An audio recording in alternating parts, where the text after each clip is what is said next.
Hello everyone and welcome back to another Universe Sandbox video, and today we're going to be doing another episode of evolving a custom solar system from birth to death. So if you remember last episode, we've built our system now. We've started to evolve it very slowly because we've only had a few changes so far, but today the system's all built for us. We're going to go straight head in and see what chaos starts to unfold as we speed up the time here. So without further ado, let's get straight into this and we'll start seeing the wobbles of the orbits. Right. It looks like on this occasion, we've actually made a fairly stable system. We'll see about that though once we start. Maybe some interstellar objects may need to interfere with this one in particular, so we'll definitely have to see how that does. But yeah, so far, that's a very, very stable system. I do think it's something in the inner solar system could happen eventually between these planets here, because their orbits are all quite close to each other. But we will see. I mean, let's go as fast as... I mean, we can go really fast with this one. Wow. Okay. Check that out. That's pretty good. That's very impressive, actually, how well stable that is. Even with the dominant gas giant in there. That's not enough to actually completely tip. Was it the dominant was that one, isn't it? I mean, even with that there, it's not enough to wobble out any of the other gas giants or anything. That's pretty interesting, actually. I thought it would have done more than that. So... let's slow down time. So we've been going for a good 0.5 million years of random simulation time now, and not many changes. So I'm thinking we're going to need some sort of interstellar object to just sort of give us a few little changes in. So how about an entire Alpha Centauri system? Maybe does that work? Oh no, you can't with Alpha. That's a bit annoying. You know what? I've got an idea. I'm going to send the entire TRAPPIST-1 system and I'm going to launch it at this and see what happens. So it's got all of its planets around it as well. So we're going to have this, our custom system, on a collision course with TRAPPIST-1. So we're going to try and shoot it, you know, fairly central. I'm going to place it there. So the TRAPPIST-1 system is coming out of deep space, rogue system, an entire system. It's the first time we've ever done this. So what do you think of that? The entire TRAPPIST-1 system coming out of deep space on a collision course with our own system. We're going to see if TRAPPIST-1 has any sort of effect. So what I'm going to do is I'm going to throw a save. We're actually going to evolve our star as well to the next level. So I'm actually going to make this guy bigger. So get a little bigger. We're getting brighter as well. So that'll start to change our inner planets. Throw a save in just in case we get something very tragic happen. So let's see now when I press play. Here we go. Okay, so TRAPPIST-1 coming from deep space. Maybe we'll capture some of the planets. We will see. Let's see what happens. So, here it comes. It's entering our outer solar system. It's now in our system. Okay, here we go. Let's see if this... I mean, TRAPPIST-1, for example, 93 Jupiter mass. That's way more powerful than the dominant gas giant. No, that's a huge mass for any of the planets. Obviously, star-wise, it's not large, but planet-wise, it's pretty big. So, is it going to have a collision with our star or not? Because if it does, it's an instant game over. So, we may have to backtrack if that does happen. But let's see. It is flying dangerously close. You can see the predicted orbit line. It's going to go... oh, my gosh. Oh, my God. That's dodgy. Is it going to go in or is it going to sling past? I have no idea. This could be a catastrophic instance. Oh, it's wobbling the system. Oh, yeah. Is it going to do it? Oh, no. I think it's going to crash. Or is it? Oh, it's just shredded us. It's complete. I think we need to undo this, but I think we're a little too much. I think we've shot it too far inwards. But this is an alternative reality. TRAPPIST-1 is going in. Oh, it's gone into it. It didn't blow up, though. Yeah, that's kind of destroyed our experiment completely. Oh, dear. Yeah, whoops. Oh, it ate up the planets as well. Oh, wow. Okay, so that was too much. We did too much there. We need to rewind. Oh, whoopsie. Right. We need to take Trappist off course a bit, I think. It's too... So, let's just make sure it's running. Now, we need to obviously drag it.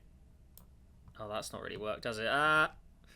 Is that the star itself? Okay, so we dragged all the planets, but not the star. So all we need to simply do is just move the star a little more, you know, off course. So, something more like that.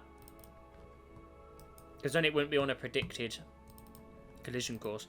Now, if we pick up the star, that's fine by me. Maybe we pick up a rogue red dwarf. We will see. So let's try this alternative reality.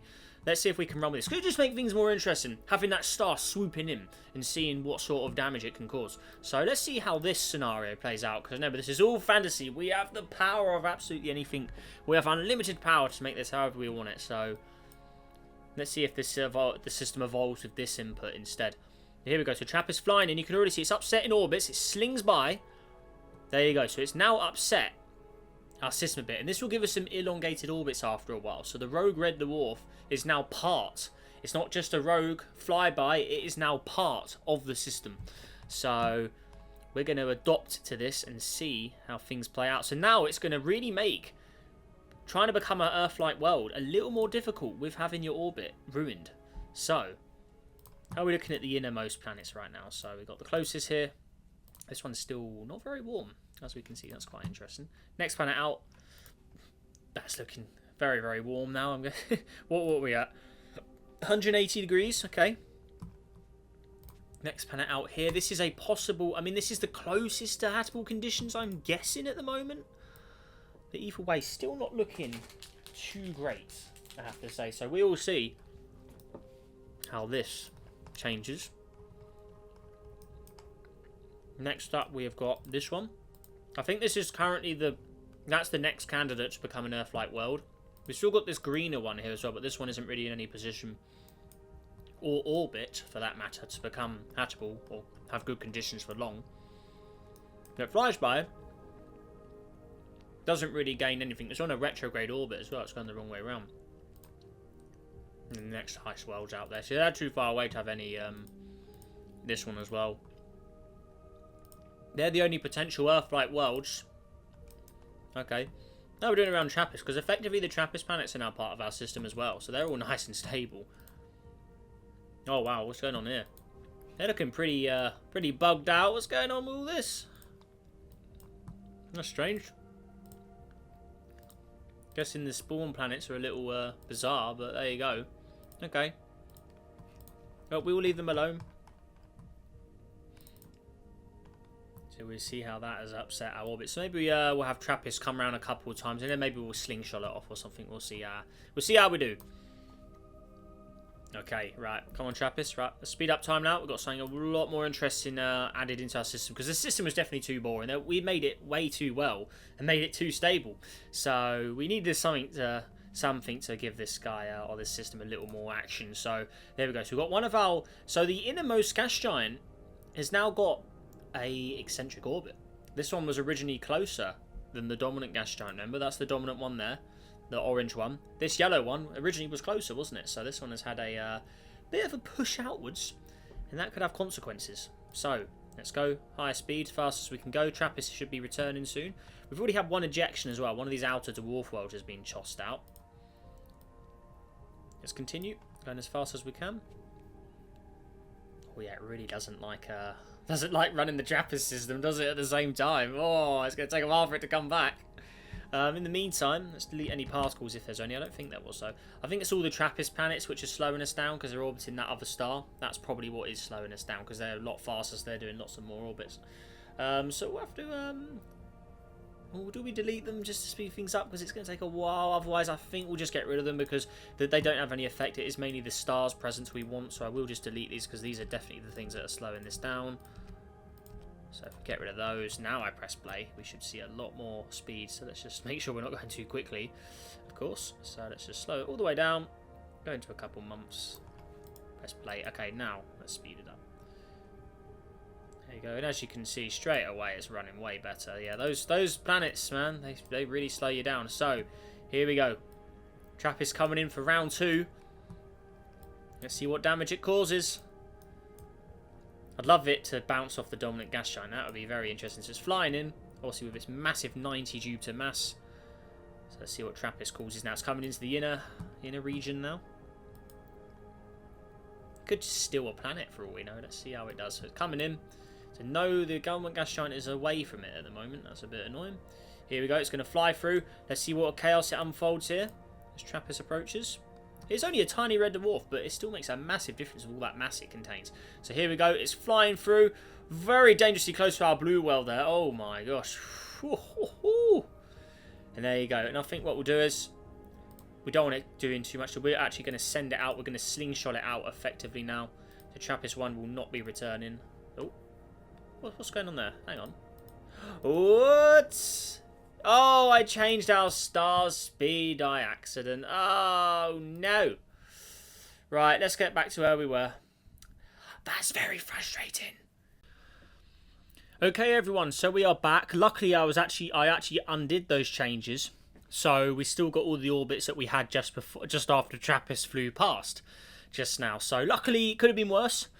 I didn't have to redo the scenario or anything because we never would have got the same result. So this is the mess that TRAPPIST has left us in now. So we've still got all the orbits kind of changed.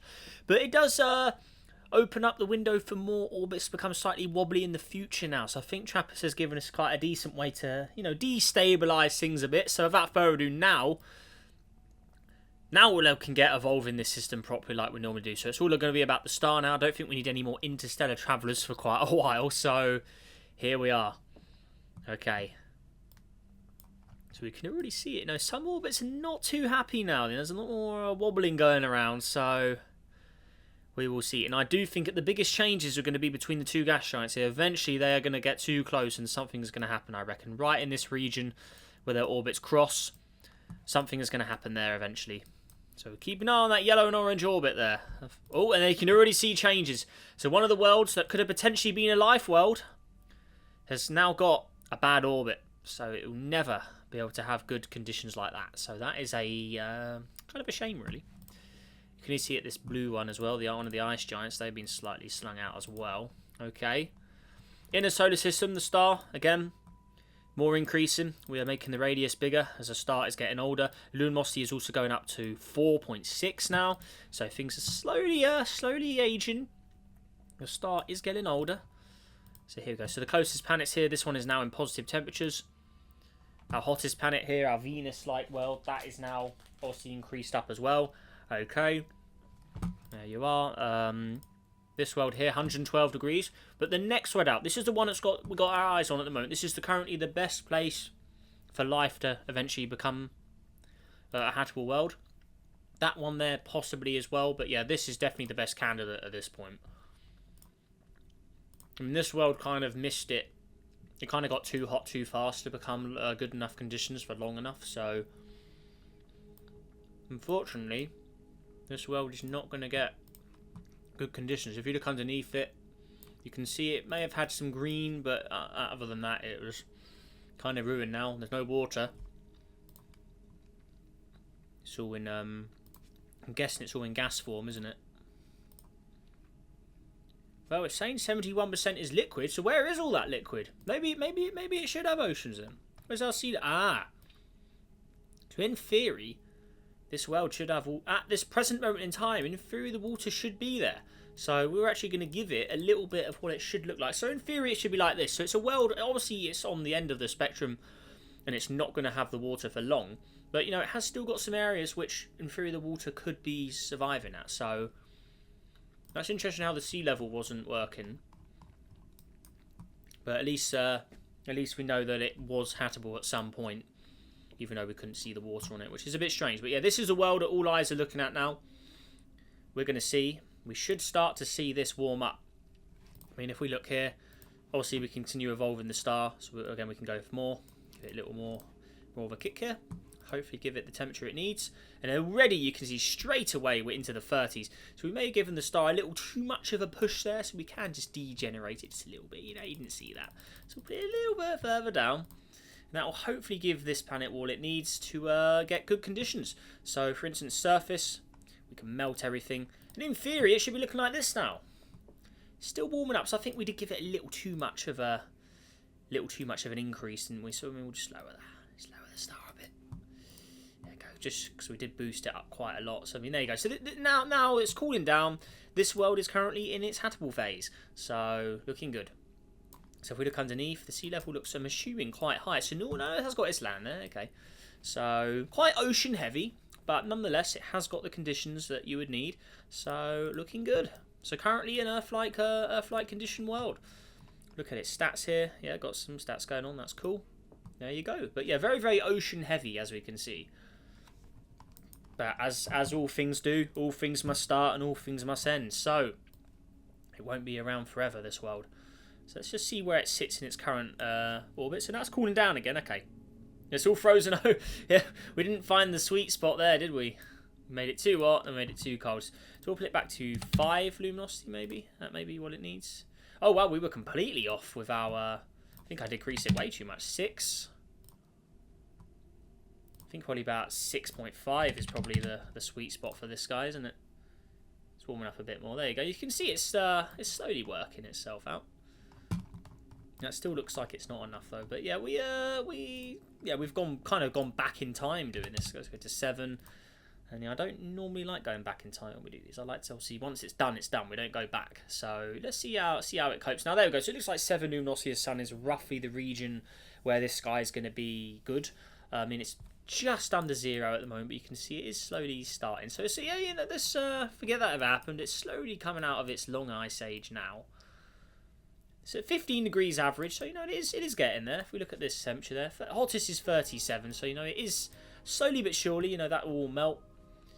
For them, we can give it a little push, can't we? There you go. That's more like it. So looking good. So that is currently obviously Earth-like conditions we've got going on there. Okay, looking good. No, where our clouds have gone. What's that all about? Oi, there you go. Looks like it went off manually, but there you are. So. Currently in the habitable zone. How's this world here doing? This is one that may have had temperature conditions, but as we can see, its orbit is very weird. It doesn't have a very big zone either, this one. I'm guessing it's quite reflective. Must be. Yeah, 0.87, so very high albedo, very reflective little world this one is here, so it doesn't get temperature very easily. But there it is as it flies by. Okay. Cool. So for the time being, again, we're going to let the system evolve a bit before we evolve the star again. So let's continue. Keep an eye on that yellow and orange orbit. They are the two that we've got our eyes on at the moment. So let's continue going. We could see some of the ice giants. That dark blue orbit, that's changing still. That's not stable. So yeah, TRAPPIST-1 really gave us the kick we need. Something's been ejected there, gone. Something else has gone. I think we lost that green, that greenish tinted world. What was that? That's gone. It is. That reflective world. I was thinking maybe we would lose it, but it is gone. Yeah, that's at it. That's out. Same with this one as well. That's gone as well. Okay, so 2 worlds down from the evolution. Let's continue now. Continuing on. Let's see what we got. Something else has gone. Now, what was that? Is that the dominant gas giant? Oh, no. Dominant gas giant has been ejected. How did that happen? That's a huge, huge uproar there, surely. That was not expected. And as you can see, the less dominant gas giant is now taking its place as the dominant gas giant. It is now the king gas giant in the system. We've lost the dominant. That's gone. I'm guessing it must have had some sort of... It must have bounced off the star or something, or its orbit must have got interrupted by the other gas giant here. Something's happened because that ain't right. And the dominant gas giant, for the first time, I think that's the first time ever in one of these Evolving Birth to Death videos where the dominant gas giant has been ejected. That is a huge, huge upset for anyone who is a fan of the dominant gas giants because, oh dear. I mean, I'm quite a fan. I'm kind of upset now. I'm a fan. I'm a fan of the dominant gas giants, but unfortunately, it's an absolute uproar. So that is very unexpected, but that is... Wow, okay. Very unexpected. So our system's still evolving. That dominant gas giant's gone now, so maybe the stability returns without that dominant gas giant causing a lot of trouble. So, looks like it is staying fairly stable now. You can see one of the ice giants has now got a closer orbit to the inner system, as we can see here. So where is it? So this guy, Orat, this orbit now does get closer within that 98 years. Yeah, it's not the longest. But I mean, at its closest point, I mean, it's 14.2 AU. I mean, that's not really that far, is it? I mean, that's not bad. This gas giant, no, the current dominant gas giant now, 10 AU, so it's sitting between Jupiter and Saturn kind of distance there. The green one here, I'm guessing this is sitting at almost a Jupiter-like orbit, maybe. 12, yeah, so a little longer than a Jupiter orbit, roughly. Okay.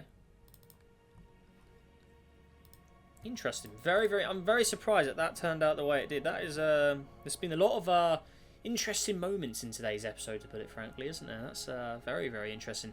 Okay. How's our Earth-like world doing? I mean, the closest to Earth-like we're going to get, I think. I don't think there's any other planets that really have as good sort of design as this one to become an Earth-like. So, there you go. But, like I said, all things must end. Luminosity, we're getting older. We're going to 14 suns now. And size, we're going to double it.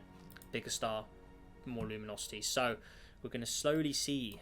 Hopefully this world here will be the next possible Earth-like. I think it does have ice on it. It does have water, yep. So, we will see. Okay. One thing we can see, though, is nowhere near the habitable zone yet. So it's a considerable distance further, but I think the inner system now, we're going to see some things get rotated. Oh, yeah. So, look at this. This one here, I'm very surprised at how reflective this sky was, I think, because it's not receiving a look at that. Yeah, that albedo is very high. Just saving it from getting scorched. I mean, it's only above the, it's only in the low hundreds, really. Our second planet out must be going very hot now. Yeah, look at that. It's a humongous temperature there. 500. Our Earth-like world, the first of them anyway. This one is the two-tone atmosphere. That one is 400 now, so that's getting pretty upsetting there. No dear. I'm thinking maybe the clouds should be thicker. There's definitely no water anymore. Thicken up. Maybe a little more. Maybe the atmosphere is going to get a little more toxic-y in colour almost. Maybe it goes to more of a yellow shade. A little more sulfuric maybe. It definitely doesn't have its blue trail anymore either. That's gone now. Okay. And then obviously the world that was Earth-like. 200 degrees.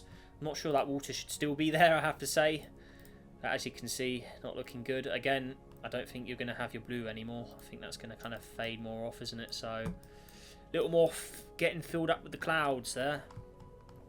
So, it's the end of the line, really, for this world. But as we know, we are jumping. When we evolve the star, we are jumping millions, if not billions of years at once when we evolve the star. So, it's a big time gap. Obviously, this world would have been habitable for quite a good amount of time. You know, it probably would have been a good billion years at least, maybe, if you got lucky. I mean, the star is more massive than the sun, so maybe not. But you know, you probably would have had a good 500 million years on that to live. So it's a good amount of time. You know, 500 million years. I think you can definitely have a jolly in that time. So there you are. Moving on. This world, we should see some action soon. I mean, what is its albedo? Is it reflective? It's not. It's only 0.68. Okay. But anyways, let's keep going. So there we go. We'll keep going towards the end of the episode, so here we are. I'm very surprised that, you know, without that dominant gas giant, look how more stable the system is. Obviously, TRAPPIST-1 came in and messed up everything. And then dominant gas giant was kind of wobbling everyone around. But now the dominant gas giant is gone. The outer system is fairly well placed. I mean, the ice giants don't have enough mass to really disrupt too much. You know, they're just chilling quite nicely. 0.4 Jupiter's there, and obviously the more dominant Jupiter, and you know, this is actually the dominant gas giant now. It's actually one of the ice giants. This one actually has more mass than the yellow one, so I thought it was this one. Maybe it was this one that caused the original one to get ejected, or maybe it was both of them. Maybe they both worked together and bounced the orange one out. So that is a very interesting scenario it's played out there. So wowee. But yeah, that was definitely strange. Was not expecting to see that. So there you go. That is that's the rules of the game, though. Anything goes. There's no rules. What goes is goes. You know, unless you do something really silly like what we did with TRAPPIST, like colliding it. But other than that, you know, whatever has get placed stays in the system, and we keep evolving. So there you are. But again, yeah, system's looking pretty well placed. How is this world doing? 251. Surely that water shouldn't still be there. I mean, come on. Maybe a bit of manual intervention. The sea level is going to drop. I think that should just be gone by this. Yeah, more like that, shouldn't it? It makes more sense. So I don't think the sea should be that high. Oh, yeah. It's kind of a barren world. Obviously not looking great. atmosphere. Maybe it goes to the more yellowy, toxic-y shade almost now. All that water vapour would be evaporated at this point. Yeah, oh yeah. So, there you go. Cool. So I think for next episode, we're going to slowly see this world become probably the last harbour for life in the system, because I don't think anything further out. I don't think these dwarfs have any atmospheres or anything, do they? They're all just rocks. So it really is the green world as the last resort in this scenario, in this system in particular. So stay tuned, and next episode we'll probably see that becoming the only Earth-like world available. But yeah, there we go. So if you enjoyed today's episode of Evolving the Custom Solar System from Birth to Death, let me know your thoughts and opinions down below. How do you like the Trappist one? Because I thought that was quite a we've never sent like an entire, well, effectively we did send a whole system in, because Trappist one, its planets effectively is a single solar system. Obviously we did remove the planets just to speed up the system, but other than that, you know, I thought that was quite an interesting scenario. Let me know what you think down below in the comments. But anyways, guys, with that all said and done, let's see if we can go for 300 likes today on this, guys. I know you really enjoy these, and I really enjoy making them as well. But yeah, let's go for 300 likes, and also subscribe if you haven't already. Helps in the journey to 40,000 subscribers, guys. And with that all said and done, make sure you have a great day out there. Stay safe, and I will see you in the next video. Goodbye.